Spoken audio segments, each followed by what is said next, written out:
Hi guys, Mike here. I'm excited to go through Ephesians chapter 4 with you. Today I want to do something different. I'd like to go backward through chapter 4, and I want to talk about how we talk, how we think, and then all of that growing out of a maturity inside of us. So we'll jump in here in 4:29. Paul says, "Do not let any unwholesome talk come out of your mouths, but only what is helpful for building others up according to their needs, that it may benefit those who listen."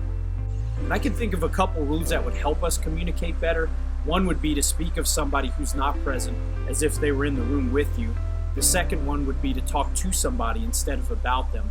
But I think it's bigger than that. We need to think about, is what I'm saying for their benefit and for building them up, or is it for something else? And I think that'll really help you and I when we talk to our spouses, when we talk to our neighbors, or anybody in any human neighbor, anybody on this planet that we speak with. So the first thing to think about is, how am I speaking? Am I speaking in accordance with Ephesians 4:29? Now I want to talk about how we think. Paul says here in verse 22 of Ephesians chapter 4, "You were taught with regard to your former way of life to put off your old self," or that's the way you used to live, "which is being corrupted by its deceitful desires, to be made new in the attitude of your minds, and to put on the new self," or a new way of living, "created to be like God in true righteousness and holiness." That reminds me of Romans chapter 12, where it talks about being renewed in our mind, not conforming to the world, and a number of other Bible passages. But think about what we think about and what comes into our brain. So what are we exposing ourselves to? What kind of thoughts, what kind of inputs are we having? And I think that will really affect what comes out of us in terms of our thought life. So how am I thinking? And all of this needs to come out of a maturity that is grown out of being involved in the church. Paul writes in verse 11 here, "So Christ himself gave the apostles, the prophets, the evangelists, pastors, and teachers to equip his people for good works of service, so the body of Christ may be built up, until we all reach the unity of the faith, and in the knowledge of the Son of God become mature, attaining to the whole measure of the fullness of Christ."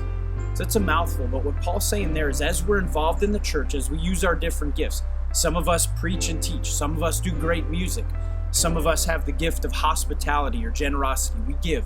We like to feed each other. We like to host. And we can think of different people in our lives that are good at that. And what Paul is saying is that as we do that together, as we do church together, as we express our gifts, I will mature and you will mature. I'll help you mature and you're helping me mature as I express my gift, like I'm helping you mature as you express your gift. And so what Paul's painting here is a picture of a church united, and a church united in practicing their gifts together, building one another up, and that maturity, that Christian maturity that oozes out from that community, then helps them to speak rightly and to think rightly. So my prayer for all of us this week is that we would speak well, that we would think well, and all of that would grow out of a deep sense of Christian unity and maturity. God bless you until next time.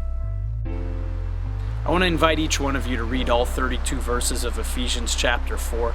If you want to look at what immature living looks like, read through that. Quite a few verses talk about things that mature Christians should not be displaying in their lives. So I hope you'll enjoy all of chapter 4. We also want to ask you to subscribe. That way you know when we hang chapter 5. We'll talk about things like greed and how we don't want to live.